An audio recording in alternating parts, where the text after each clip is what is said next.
네, 프로의 시선입니다. 매일 다른 프로들의 증시 인사이트를 통해서 승률 높은 전략을 세워보는 시간, 월요일의 프로 레몬 리서치 김민수 대표입니다. 대표님, 안녕하세요. 안녕하십니까. 네, 오늘 주제 보시죠.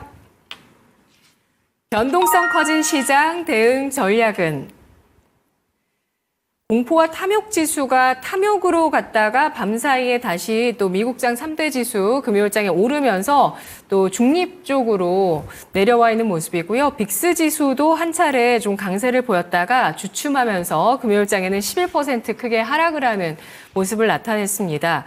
시장의 변동성 커지는 모습이잖아요. 네. 이 가운데서 특히 국내 같은 경우는 반도체주에 커지고 있는 불확실성 신경 안 쓸 수가 없는 것 같아요. 네. 지수 잘 가는데 왜 반도체주를 얘기를 하십니까? 네. 반도체주는 뭐 늦어도 다음 분위기를 가야 되겠죠. 예. 그런 쪽에서 일단 지금 체크를 해야 될 게 가장 먼저 봐야 될 게 그거 같습니다. 일단 제가 보기에는 시장에 충격을 준 건 요거. 혹시 제 화면 보실 수 있는지 모르겠지만. 네. 엔화의 동향이죠. 엔화의 급격한 강세가 시장에서 아우 깜짝이야. 네. 엔캐리 좀 정리할까라는 쪽으로 돼서 변화가 나왔던 부분이 가장 크다고 봐야 될 것 같습니다. 이게 왜 엔화 강세로 전환됐다고 보시는지 그 트리거 뭘로 보시나요? 요게 오버한 거 아닐까요?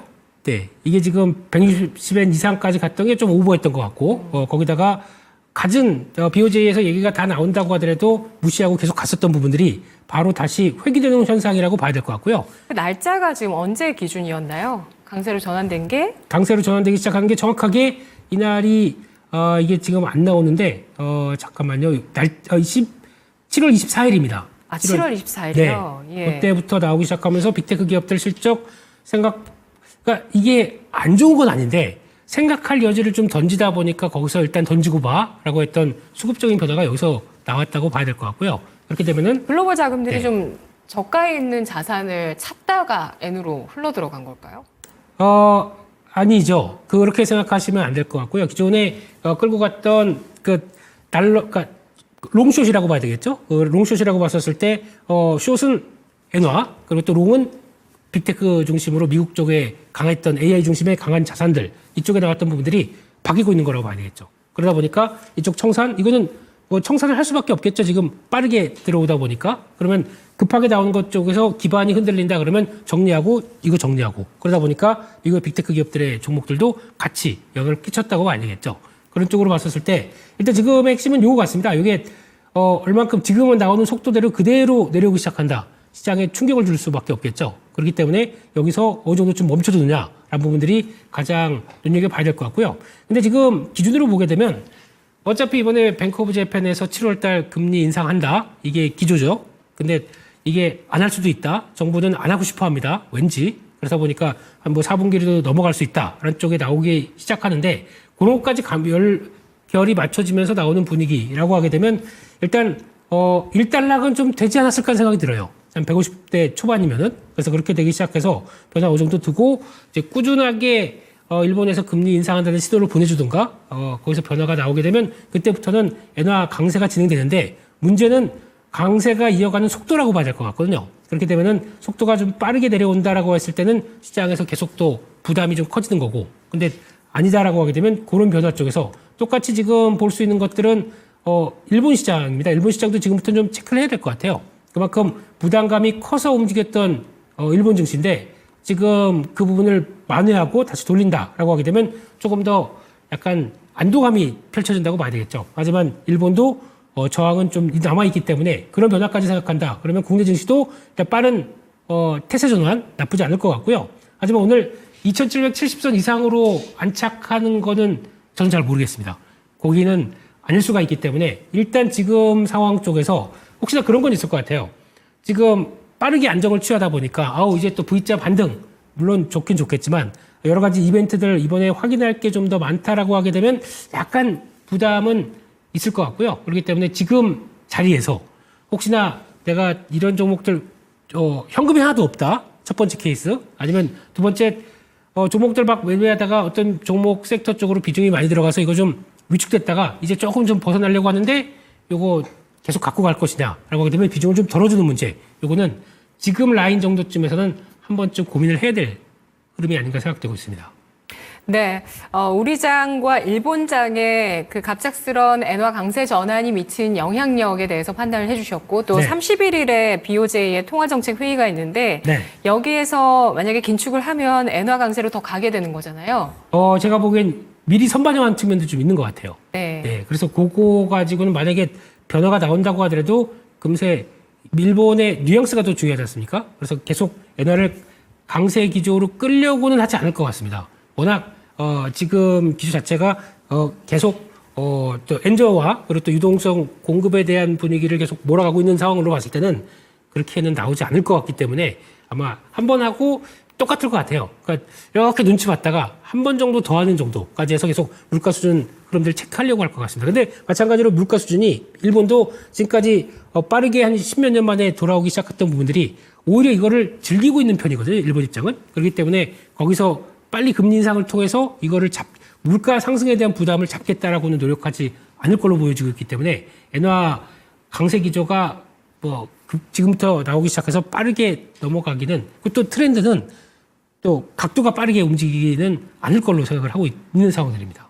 네, 31일 BOJ의 통화정책 회의 결과 그리고 우리나라의 1일에 반영될 미국의 FOMC 그리고 그 다음날 반영될 영란은행의 통화정책 회의까지 네. 좀 주목해서 보자라는 의견들이 있었는데요. 변동성이 커진 시장, 그 변동성의 트리거로 가장 큰 건 지금 뭐라고 보실지 빅테크의 움직임일까요? 여러 가지가 다 한몫했다고 봐야 될 것 같습니다. 근데 지금 고점에서 밀릴 때 가장 큰 특징은 일단 시장은 많이 오르면 좀 조정받습니다. 그게 먼저 첫 번째 내용들이거든요. 근데 그때 많이 올랐을 때 조정의 근거는 지난 4월 달도 봐서 아시겠지만은 일단 실적 발표하는데 주가가 오르다 보니까 실적들이 아주 막 서프라이즈하게 그러니까 좀 그러니까 예상치하고 저 가이던스까지도 다 높게 주고 있는 상황 쪽에서 그보다 더 서프라이즈한 걸 기대를 해야 주가가 오른 마당에 더 올라가겠죠. 근데 그게 아니라 알고 있는 정도까지 보여줬다라고 하게 되면 괜히 이제 트집을 잡는 거죠. 그런 쪽에서 나오는 변화가 이번에도 나왔다라고 봐야 될 것 같고요. 그런 쪽으로 봤었을 때 이번에 빅테크 기업들의 가장 큰 특징은 일단 다 괜찮아도 그러니까 생각보다 이 정도면 시장이 좀 먹어주겠지라고 하지만 그 중에서도 안 좋은 거, 그 중에서 좀 약한 거 얘기가 나오기 시작하면서 이런 변화가 나왔다라는 부분들은 아무래도 그런 핑계를 좀 댔다라고 하는 게 더 맞지 않나 생각됩니다. 네, 미국장의 강세 같은 경우는 워낙 강했었기 때문에 이렇게 또 실적 시즌을 맞아서 부담을 겪고 조정을 받는 건 어떻게 보면 당연스러운데 우리도 당연스러운 건지 예, 반도체주를 중심으로 해서 반도체주가 빅테크의 영향, 여기에 미국 대선에 대한 갑작스러운 영향까지 더해지면서 조정을 받고 시장 자체도 전반적으로 또 큰 어떤 그 하락과 조정, 변동성 이런 게 좀 나와 있는 상황이거든요. 그렇습니다. 네, 어떻게 전략을 세우는 게 좋을까요? 일단 반도체는 그렇게 보셔야 될 것 같아요. 그러니까 트럼프 후보의 강한 어조가 왜 반도체에 부정적일까요?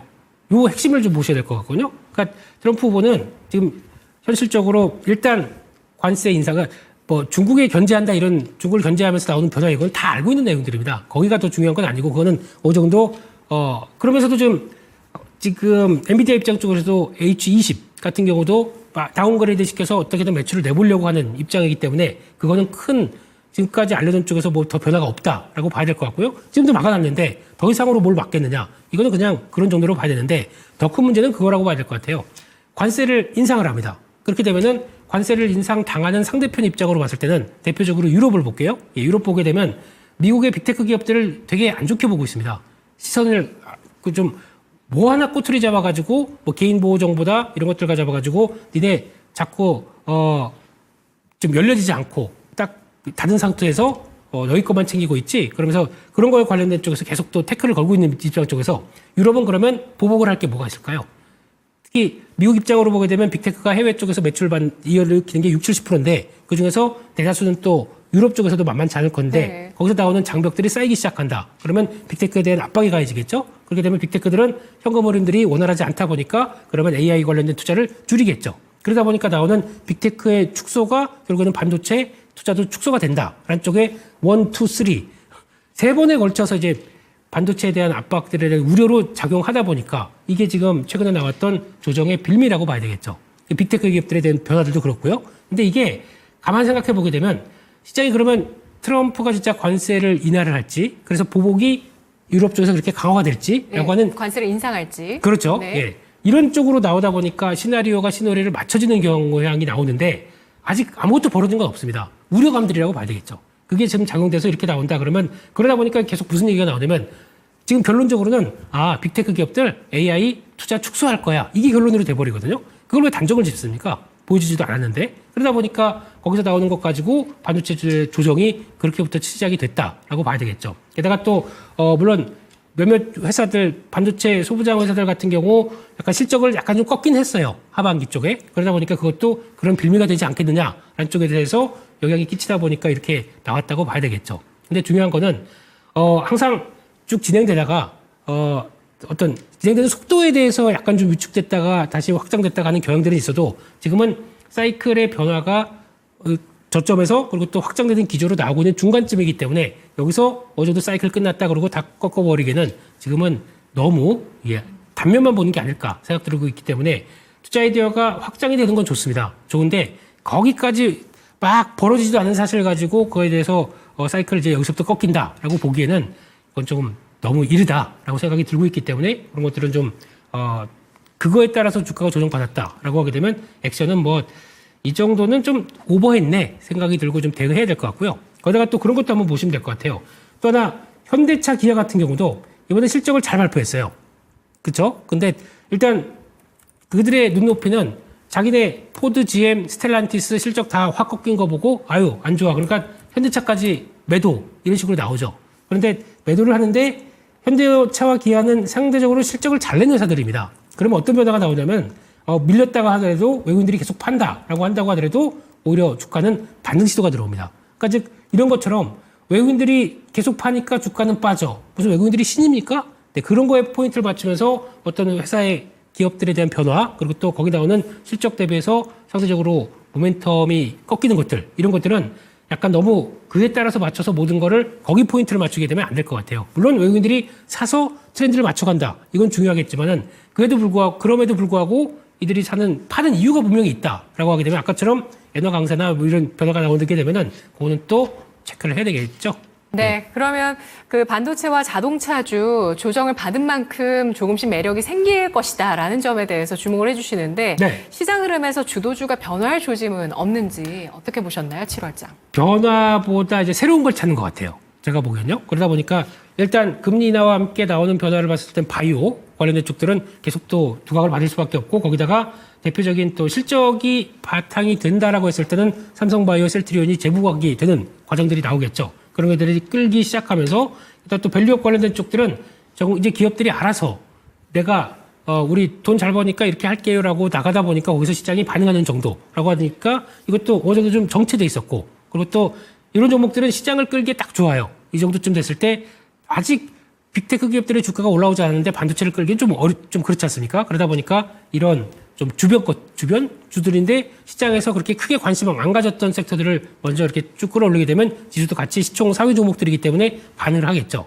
그리고 나머지 빅테크 기업들의 안정이나 변화가 들어온다. 그러면 그 다음에 반도체나 또 IT 쪽으로 매수세가 들어온다. 그러면 또 변화가 들어오겠죠. 그럼 또 다른 레벨업이 되겠죠. 그런 식으로 시장은 새로운 걸 찾아간다고 봐야 될 것 같습니다. 네, 알겠습니다. 방산 조선주는 뭐 코멘트 없으시고요? 뭐 다 좋은데 뭐 특히 또 제가 뭐 여기서 팔라든지, 예? 팔라든지 아니면 뭐 중장기 투자를 하자라든지. 좋은데 굳이 뭐 제가 숟가락을 얹을기엔 그럴 것 같고요. 조선 쪽은 그건 계속 하나 가겠습니까? 예? 계속 가겠습니까? 계속 가는데요. 3분기는 좀 슬로우해질 겁니다. 왜냐하면 3분기는 보통 보면 7, 8, 9죠. 여름휴가 있습니다. 거기다가 명절이 있습니다. 게다가 이번에는 날씨가 되게 이상해요. 비가 한번 오게 되면 폭우로 바뀝니다. 그때 조업을 못해요. 근데 그런 때 한가하게 우산 쓰면서 페인트 칠하고 있을까요?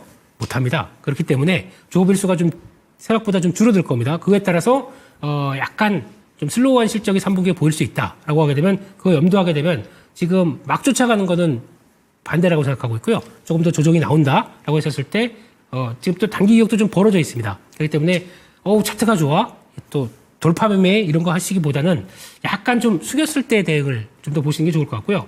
방산 쪽은 이번 실적 발표되면서 1분기는 약간 좀 위축된 실적을 발표하다 보니까 아우 이거 수주 잔고가 많아도 바로 실적 연결되는 게 좀 속도가 늦을 수도 있겠구나 라는 것들을 확인했기 때문에 지금 분위기는 그런 게 괜찮다라고 하기 때문에 움직이겠죠. 근데 따라가지 마세요. 항상 따라가게 되면 독이 됩니다. 네. 네, 알겠습니다. 시장 또 슬로우해질 수 있는 여러 가지 변수들 속에서 어떤 전략이 필요할지에 대해서 오늘 들어봤습니다. 네, 잘 들었습니다. 고맙습니다. 네, 프로의 시선 김민수 대표였습니다.